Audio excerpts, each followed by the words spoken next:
ಸಿರಾಜ್ ಅವರ ನಂತರ ಮತ್ತೊಂದಿಷ್ಟು ಜನ ಮುಸ್ಲಿಂ ನಾಯಕರು ಎಸ್ ಮಲ್ಲಿಕಾರ್ಜುನ್ ವಿರುದ್ಧ ವಾಗ್ದಾಳಿ ನಡೆಸ್ತಾ ಇದ್ದಾರೆ.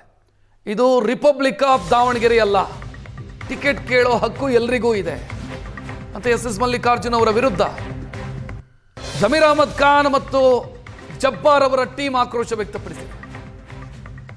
ಜಮೀರ್ ಅವರ ಬಳಿ ಕ್ಷಮೆಯಾಚಿಸಬೇಕು ಮಲ್ಲಿಕಾರ್ಜುನ್ ಅವರು ಅಂತ ಕೆಪಿಸಿಸಿ ಅಲ್ಪಸಂಖ್ಯಾತ ಘಟಕದ ಕಾರ್ಯದರ್ಶಿ ಅಬ್ದುಲ್ ಗಣಿ ಆಗ್ರಹಿಸಿದ್ದಾರೆ.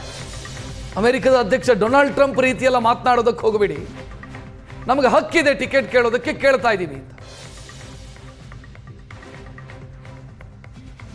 ನಮ್ಮ ಹಕ್ಕು ಕೇಳೋಕ್ಕೆ ನಾವು ಇನ್ನೊಬ್ಬರು ಅಪ್ಪಣೆ ತೊಗೋಬೇಕು ಅಥವಾ ಇನ್ನೊಬ್ರದ್ದು ಇದು ತೊಗೋಬೇಕು ಅನ್ನೋದು ಏನು ಇರಲ್ಲ. ಅವರು ನಾಯಕರು ಅಂತ ಒಪ್ಕೊಂಡಿದ್ದಾರೆ. ಸಮಾಜ BZ ಜಮೀರ್ ಖಾನ್ ಅವರಿಗೆ ನಾಯಕರು ಅಂತ ಒಪ್ಕೊಂಡಿದ್ದಾರೆ ಇಡೀ ರಾಜ್ಯದಲ್ಲಿ. ಅವ್ರ ಹತ್ರ ಹೋಗಿ ನಾವು ಕೇಳಿದ್ವಿ, ನಮಗೆ ನೀವು AICC ಮಟ್ಟದಲ್ಲಿ ಮತ್ತು KPCC ಮಟ್ಟದಲ್ಲಿ ನೀವು ಪ್ರಭಾವ ಬೀರಿ ನಮ್ಮನ್ನು ಅಲ್ಪಸಂಖ್ಯಾತರು ಈ ಸತಿ ನಮಗೆ ಅವಕಾಶ ಮಾಡಿಕೊಡ್ರಿ ಅಂತ ಕೇಳಿದ್ದಕ್ಕೆ ಅವರು ನಮ್ಮ ಪರವಾಗಿ ಮಾತಾಡಿದ್ದಾರೆ.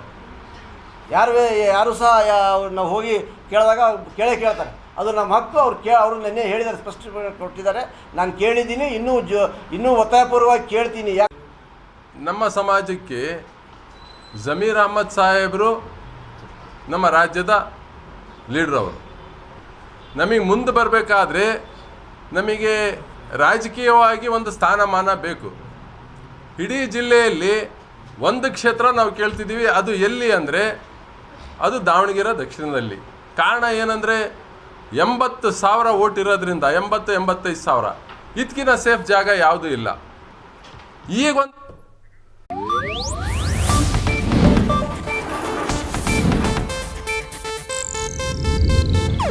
ಇದು ಏಷ್ಯಾನೆಟ್ ನ್ಯೂಸ್ ನೆಟ್ವರ್ಕ್ ಪ್ರಸ್ತುತಿ.